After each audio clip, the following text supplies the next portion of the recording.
Basi ndugu zangu, leo tunaanza mfungo wetu mtakatifu wa Kwaresma.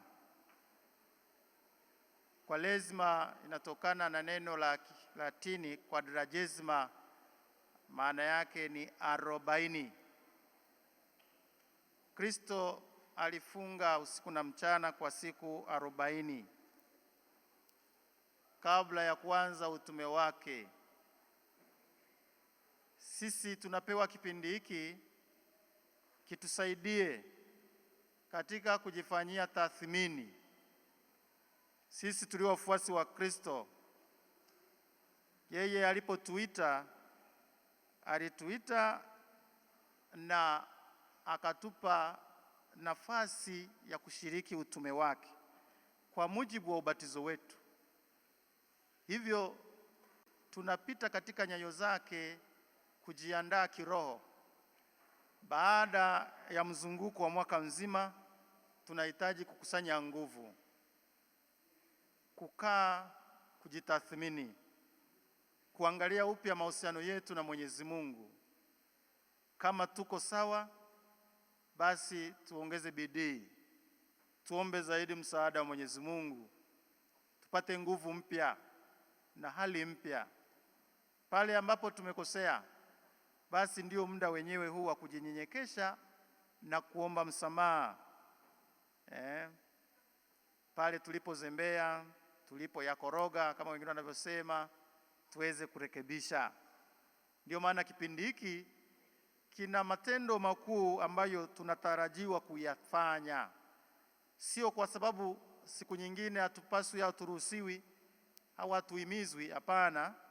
Lengo la kipindi hiki cha Kwaresma ni kutukumbusha wajibu wetu, kuturudisha katika ule mkusanyiko wa kikanisa, watu wanaoongozwa na Roho mmoja na Bwana mmoja, kuturudisha kundini ili tuweze kwenda pamoja kama kanisa katika maadili ya kiimani.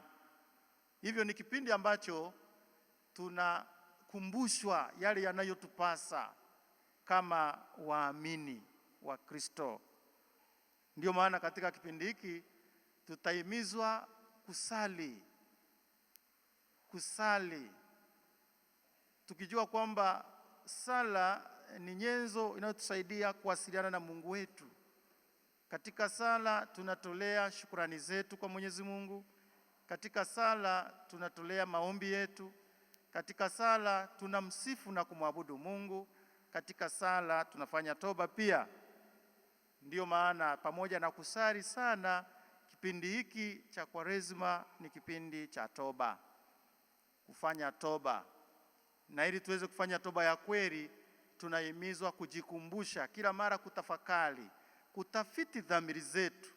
Tumekosea wapi, lini, mara ngapi, ili basi tuweze kujinyenyekesha kwake Mungu aliyetuumba, ambaye ni Mungu aliyejaa huruma na neema. Hivyo tuweze kufanya toba ya kweli, tunahitaji kufanya tafiti ya kina ya mahusiano yetu. Ili tuweze kufanya tafiti ya kina ya dhamiri zetu, tunatakiwa kufanya mambo matatu, kupitia katika hatua tatu. Ya kwanza ni kuzipitia amri 10 za Mungu. Amri ya kwanza, ya pili, ya tatu, yani mpaka ya 10. Tukaangalia tumeziishije, tumezitimiza au kuna sehemu tumekurupusha amri za Mungu. Alafu tukupitia amri zote za kanisa, tumezishika, tumezitimiza au la. Alafu kupitia wajibu wetu. Tuna majukumu tofauti tofauti kulingana na nafasi zetu. Kila mara ukitaka kujua kama uko sawa, basi unajifanyia tathmini amri za Mungu, za kanisa na wajibu wetu. Baada ya hapo utagundua kwamba kuna sehemu hauko sawa. Pale ambapo hatuko sawa, basi tunahimizwa kuwa na sikitiko kamili, sikitiko la dhambi. Na katika sikitiko hilo ndipo tunaweka maazimio ya kutorudi tena dhambini. Ndio maana watu tunahimizwa kusali sala ya kutubu. Ndani mle kuna mkataba unaufanya wa kutotenda dhambi tena. Hilo ndilo linatusukuma katika hizo harakati za kufanya toba. Toba iliyo kamili, sikitiko kamili la dhambi. Kuna aina mbili za kusikitikia dhambi. Naweza ukawa na sikitiko kamili au sikitiko lisilo kamili. Sikitiko kamili ni lile ambalo unasukumwa na wema na upendo wa Mungu kwako. Unasikitikia dhambi kutokana na wema wa Mungu. Unasema sitarudi tena dhambini, sitatenda dhambi hizi tena, kwa sababu Mungu naye mkosea ni Mungu mwema, aliyeniumba pasipo mimi mwenyewe kuweka jitihada zozote, akanikomboa kwa namna ya ajabu zaidi. Wema wa Mungu. Ukisikitikia dhambi zako kutokana na wema wa Mungu, unakuwa na sikitiko kamili kabisa. Mfano mzuri ni huu hapa. Unaweza ukawa na niseme mtumishi wako anakusaidia kazi nyumbani, unamjali, unamchukulia kama mtoto wako kabisa, unakula naye mezani, mkitoka sikukuu unaenda naye beach pale, na yeye anakula kuku, mnakunywa kinywaji kimoja. Mtumishi tu, mwisho wa mwezi unamlipa, labda anachunga kuku au anakulelea watoto hivyo, mtumishi wa ndani. Lakini mwezi ukifika unamlipa fedha yake kwa wakati, yani hana neno na wewe.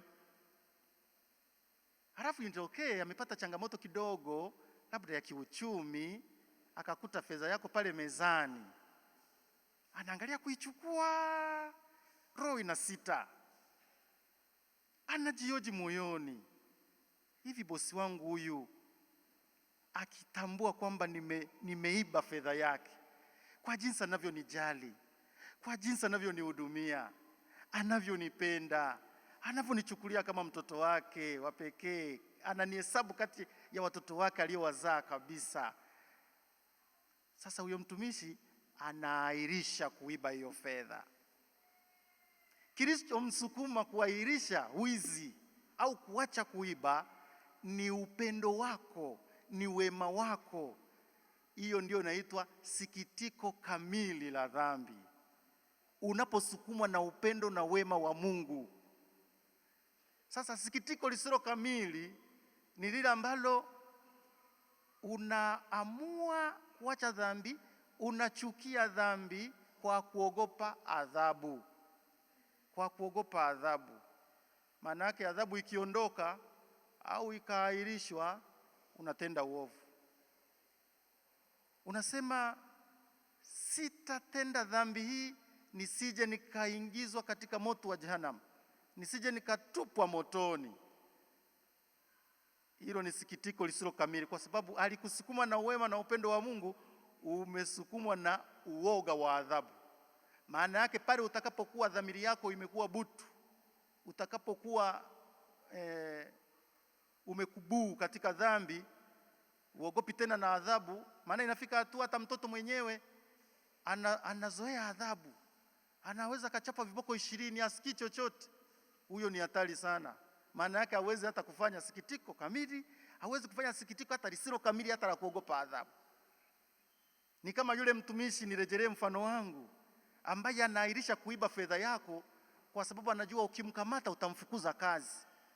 Hajali kwamba wewe ni mwema, anaogopa kufukuzwa tu kazi. Maana yake siku atakapohakikishiwa udumifu katika kazi, atakufanya chochote kibaya anachokitaka, pamoja na wema wako, pamoja na upendo wako. Hivyo sisi tunapokuwa katika harakati za toba, baada ya kuwa tumetafakari dhamiri zetu na kujikumbusha dhambi zetu, tunaalikwa kufanya sikitiko la dhambi. Na sikitiko lililo jema kabisa ni lile sikitiko kamili. Tuongozwe na wema wa Mungu. Mungu huyu ambaye ametupenda mambo makubwa duniani, lakini bado uwezo huo yupo aliyewaumba, aliyewajalia. Ndiyo maana tunapokupaka majivu katika paji la uso, takwambia wewe ni mavumbi, na akili zako zote na uwezo wako wote na mwamba wako wote na kila kitu chako chote. Tunahitaji kujinyenyekesha kwa Mungu ambaye akisema yatosha, yatosha. Akisema yanakwisha, imekwisha. Akisema basi ni basi. Ndiyo maana tumekuja. Asanteni sana kwa kuja, na tujue kilichotuleta ni toba. Tunaanza mfungo wetu na tuutumie vizuri. Tuwe kweli watu wa sala, watu wa kujinyenyekeza, wa kujishusha. Kristo mwenyewe alishatuonesha mfano. Yeye ambaye alikuwa Mungu lakini hakuna kula sawa na Mungu, kama ni kitu cha kung'ang'ania, kama ni kitu cha kujivunia, akaachilia yoyote, akashuka kwetu, akaishi kwetu kama Emanueli, ili atuoneshe na sisi siku moja kusema, pamoja na uwezo wangu, pamoja na jina langu, pamoja na fedha zangu, pamoja na vyeo vyangu, lakini naye Mungu wangu ninamtambua, ninamwelewa, ninamwamini. Mimi ni mdhambi, si kitu kwake. Ukitaka kuniondoa unaniondoa, ukitaka kunipoteza unanipoteza, ukitaka kunipa utukufu unanipa utukufu. Unasema, Mungu njoo kwangu, uchukue dhambi zangu, unitakase niwe kiumbe kipya. Hicho ndicho kilichotuleta, si kingine. Kama umekuja na jambo lingine, basi uelewe leo ni Jumatano ya majivu. Tunakuja sisi kujitambulisha, na tutapakwa majivu usoni, sio kuonesha watu kama tunafunga. Majivu tunayopakwa usoni ni kutupumzisha akili yetu, nafsi zetu, hali yetu, kwamba sisi ni wa dhambi. Sisi tulitoka mavumbini na mavumbini tutarudi. Kabla hatujarudi huko, tunahitaji kukiri na kutubu na kuungama dhambi zetu na kumrudia Mungu wetu. Na tumepewa siku 40. Siku hizi tutatafakari sana mahusiano yetu na Mungu, tutatafakari sana matendo makuu ya Mungu ambaye anatutendea sisi watu wake. Tutafanya mfungo. Kati ya yale tutakayoyafanya, pamoja na kusali na kufanya toba, tutahimizwa kufunga. Na tunapofunga, ndugu zangu, tunafunga yale yote yanayotupendeza, si chakula tu. Sisi Wakristo wa Katoliki hatufungi chakula tu, tunafunga mambo yote yaliyo mema. Hatufungi dhambi, tafadhali sije mkadanganyika. Hatufungi dhambi kwa sababu hakuna siku hata moja uliwahi kuruhusiwa kutenda dhambi. Sio kusema nimefunga dhambi, tafadhali usiniguse, nimefunga dhambi mimi. Hakuna siku hata moja uliruhusiwa kutenda dhambi. Dhambi haifungwi, dhambi unaiacha. Tunakumbusha kuacha dhambi kipindi hiki, sio kufunga dhambi, kiasi kwamba siku ya Pasaka tunafunguliwa. Siku zote, si Kwaresima, si Pasaka, si Noeli, hatutakiwi kutenda dhambi. Tunapoongelea mfungo, tunafunga mambo halali ambayo ni haki yetu, ni halali yetu, tena mbele ya Mungu ni halali kabisa, ila tunayafunga ili kujihangaisha, ili kujitesa. Lakini sio kujitesa tu. Nabii ametuasa, takaseni saumu yenu, ili saumu yetu iweze kuwa na maana. Saumu ni yale mateso, ni yale mahangaiko tunayoyapata kwa sababu ya kufunga, kwa sababu ya kuacha vitu fulani fulani. Vile vitu tunavyovifunga, vile tunavyoviacha, hatuviachi ili tuvirejelee. Tunaviacha ili viwasaidie wahitaji, tunaviacha ili viwasaidie wengine. Kama umefunga chakula mchana huu, thamanisha chakula chako, wapelekee wagonjwa hospitalini, wapelekee maskini katika ujirani wako. Usifunge chakula mchana alafu saa 12 jioni ukara mara 2. Hiyo saumu yako inakuwa batili. Kuna mtu anafunga kweli, anajikaza, nimefunga hata mate ya mezi. Wakati anajikaza, jikoni yuko anakarangiza huko, shopping ya nguvu. Usiku anakula mara 3. Asema, lakini mchana nilifunga, alhamdulillah. Mchana nilifunga. Wapo Wakristo tufunga ya namna hiyo. Anasema, mwezi huu wa Kwaresima sitakunywa soda. Mimi wana taratibu wangu wa kunywa soda kila mchana. Sasa hizi siku zote 40 sinywi soda, lakini hiyo soda anaweka kwenye kreti, anadunga kwenye kreti. Kwenye siku ya Pasaka anakunywa 7. Huo mfungo ni batili. Nabii Isaya tena anatuambia akasema, jamani, kufunga kwetu sisi sio kufunga ili tudai haki baadaye. Nakuta mtu amemaliza kufunga alafu ana bango, anamwendea Mwenyezi Mungu, ninataka haki yangu. Ila anasema tumefunga lakini utazami, tumejitaabisha lakini uoni. Nabii Isaya anasema eti watu wanaandamana kwa Mwenyezi Mungu, na mfungo wangu wote bado ninaugua, bado nakosa school fees. Juzi nilikuja nikashinda kanisa la kuabudia hapa, nikashinda hapo sikula chakula cha mchana, nikafunga wiki nzima. Mbona naendelea kupata mateso kwenye familia yangu?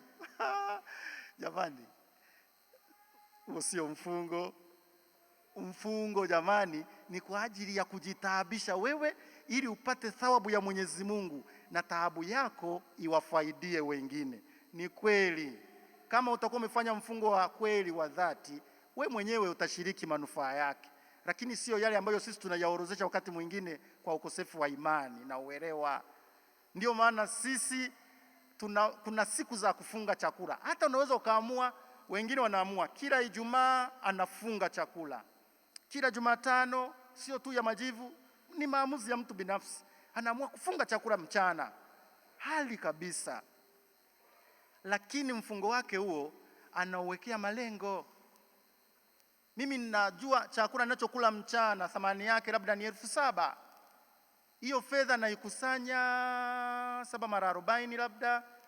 Hiyo fedha anasema nitakwenda kuwanunulia watoto uniform katika kituo cha watoto yatima.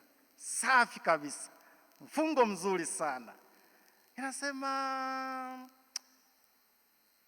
mfungo wote nitakuwa natembea peku,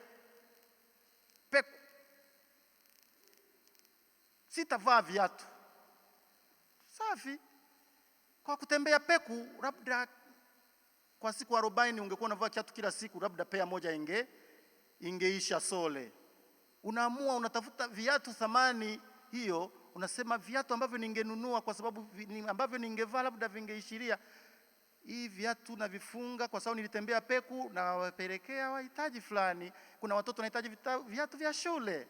Naona nawafundisha ndugu zangu tujue maana ya saumu ni nini.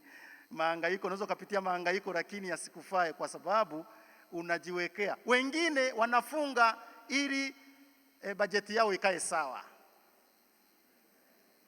Anasema asante Mungu. Wengine wamekuja na maombi hapo kimya.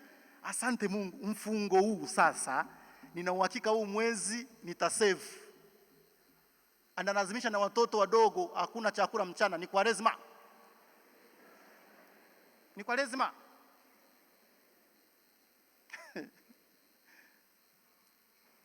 Kwa sababu kuna wengine anaamua kutonunua vitu fulani, anasema watanioji. Sasa ana sababu. Tunahimizwa kufunga ni nini? Ni Kwaresma. Anataka save hela kwa ajili ya mambo yake fulani mengine. Jamani, kipindi hiki sio kwa ajili ya kusave hela, kwa ajili ya manufaa yetu. Kama umeamua kufunga, unapunguza share, unapunguza ile posho, kipimo cha store unapunguza kidogo, basi tafadhali sana hakikisha hicho kinaenda kuwasaidia wahitaji. Sio wewe kubana hela ili mfuko utune. Hapana. Wewe mifuko yako unaikondesha, unatunisha ya wale ambao ni wahitaji. Na ndicho Kristo alichokifanya. Yeye kujinyenyekesha kwake hakukuwa kwa faida yake. Ndio maana niliwafundisha siku moja wale mnaosali hapa. Mtaona hata leo tutaweka maji kidogo kwenye divai wakati wa kuandaa dhabihu. Pale watu nasali, Kristo, wewe uliyekubali kuja kushiriki ubinadamu wetu, utusaidie sisi tuweze kushiriki umungu wako. Unaona? Amejinyenyekesha, amejitaabisha, amefanya saumu kwa jinsi hata alivyotukomboa ili sisi aweze kutuinua, aweze kutunenepesha, aweze kututajirisha. Siku moja nilishiriki iftar ya ndugu zetu Waislamu, kwa mkoa alitualika hapo. Sasa wakati tuko pale tulikuwa tunapata mawaidha moja mbili kutoka kwa mashehe. Shehe mmoja alifundisha kitu ambacho nilikipenda sana na nisema mimi siku moja nitawaambia. Akasema kati ya matunda ya mfungo mtukufu wa Ramadhani, tunapofunga Waislamu, mfungo unawasaidia wale matajiri kuonja njaa, ili siku moja wala hizo siku za mfungo wajue taabu na shida wanazozipitia maskini. Mtu anaposhinda njaa kwa sababu ni mwezi mtukufu wa Ramadhani, anajua kumbe maskini wale ambao wanakuja kutuombaomba huku huwa wanapata njaa ya namna hii. Unaona? Huwa wanapata njaa ya namna hii. Kwa sababu unaweza ukawa na vingi usijue shida wanazopitia wenzako. Basi angalau huu mfungo mtukufu wa Kwaresima utusaidie kuonja shida za wengine, pale ambapo sisi wenyewe utakuwa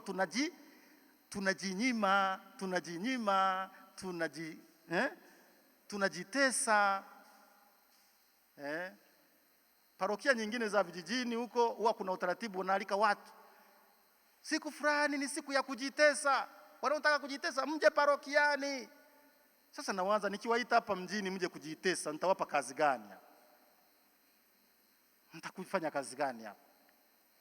Labda mje tupange, tuombe vibali, tufagie hii barabara kutoka stendi kwenda mpaka kule na Bukoba Club, tufagie na kudeki, si tufanye hivyo? Kujitesa. Lakini kujitesa, ndugu zangu, kuna mambo mengi ya kufanya. Wala ufunga vile vizuri vyako unavyovitamani, vifunge. Zile starehe ulizozizoea ambazo si anasa, ni nani ya kawaida ya kurefresh, funga. Sema huu muda ambao kila weekend huwa naenda kukaa kwenye viti virefu sehemu fulani, hebu nijaribu weekend hii nije kwa paroko anipeleke pale kanisa la kuabudia, nikae pale warau sali moja mbele ya Yesu wa Ekaristi. Baada ya kukalia kiti kirefu kule sui bagani, ukai kwa Yesu wa Ekaristi. Ujajitesa hapo? Wala ambao hatujazoea au njoo hapa, huu mlango unakuwa wazi muda wote. Njoo piga magoti hapa warau nusu saa, uangalie Yesu pale msalabani. Wakati unatafakari, Yesu alikufa kwa ajili ya dhambi zangu. Je, mimi nafanya nini kwa ajili ya dhambi zangu mimi mwenyewe? Kuna namna nyingi ya kujitesa. Kutoa sadaka. Sadaka maana yake nini? Sadaka unatoa kitu cha kwako mwenyewe, iliyo halali yako, chenye thamani, na ukikitoa inabidi kikuume. Ni sehemu ya kujitesa. Si umenielewa? Sifa kuu 3 za sadaka: kitu chako mwenyewe chenye thamani, alafu kikuume. Na huu mwezi huu, au niseme kipindi cha siku 40 ni kipindi cha kutoa sadaka, kufanya matendo ya huruma. Kile unachokitoa hakikisha kinakuuma, lakini kuwe cha kwako mwenyewe. Mwingine anakusanya ada ya watoto kabisa, anajua hii ada ni ya watoto, anaitoa sadaka ni ada ya watoto. Hafu wanafika kwenda shule, hakuna chochote, nasema wanangu, nilitoa sadaka hela yote. Mwingine anakuwa na fedha ya mfuko wa chama wa kikundi, anaitoa sadaka si ya kwako. Sadaka unatoa kitu chako mwenyewe. Yesu alitolea maisha yake,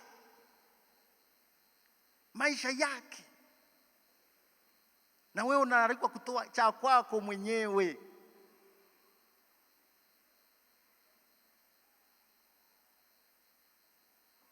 Lakini sio cha kwako tu, chenye thamani.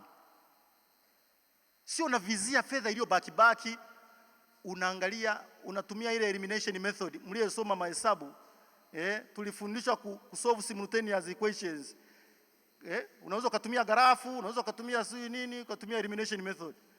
Unaondoa nani moja moja, na baki nasema final hii ndio. Unaanza kuondoa sigara nimeshavuta, ya sigara hii tayari, ya chumvi tayari, nini tayari, hii iliyobaki ni change. Alafu yenyewe imekataliwa hata madukani. Kuna noti naweza nikawaletea siku moja, tunazitenga. Hata ukizipeleka benki wanazipitisha kwenye mashine mara 3. Hata kwenye mashine hazipiti, kila mara inapitia mlango wa pembeni. Wanasema hii sasa, hii hata namba zimefutika. Mtu kaileta hapa, hiyo sio sadaka, ni kashifa kwa Mwenyezi Mungu. Na ikuumi, maana unasema na kaiuka waka noti yaka, unatoa ya kwako yenye thamani.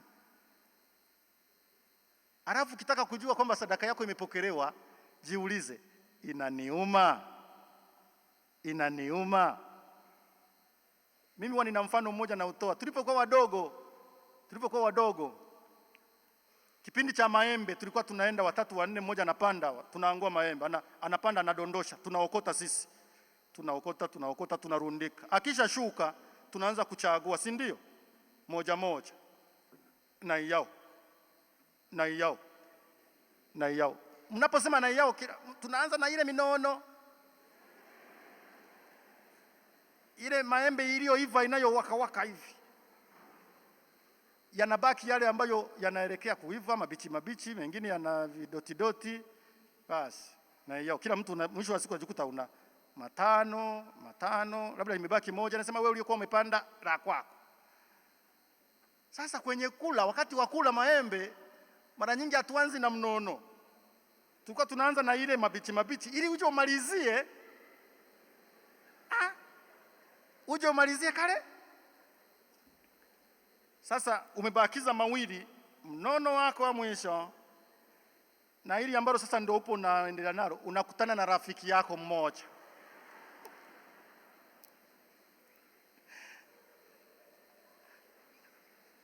Naomba embe. Aise, rafiki yako, na unavyoonekana na midomo imeshakuwa na nani, unaonekana umeshakula kadhaa. Huwezi kumpa hili umeshalitafuna. Hili ndio lilikuwa la finali. Basi unasema basi jamani, hiyo ndio sadaka. Hiyo ndio sadaka. Na inakuuma kweli. Ndugu zangu, kipindi cha Kwaresima ni cha kutoa sadaka. Kuna mzazi mmoja alipeleka binti yake kuwa msista kwenye shirika fulani, akaharibu. Akasema, nimeleta binti yangu maana sasa tumeona umri unaenda na sura yake ndio hivyo, tunaomba awe sister. Mama mkuu akamwambia, tafadhali, sadaka inabidi utoe kitu cha kwako kizuri chenye thamani na ikuume.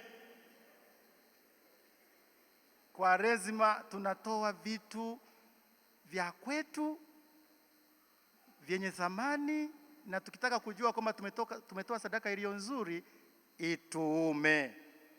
Ndipo utasema, Mungu wangu nimetoa. Mnakumbuka ile sadaka ya Kaini na Abeli? Abeli alitoa katika mifugo yake ndama walionona.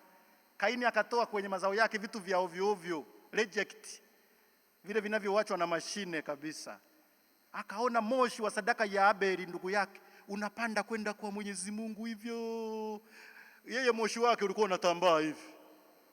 Akamuonea wivu, akamuua.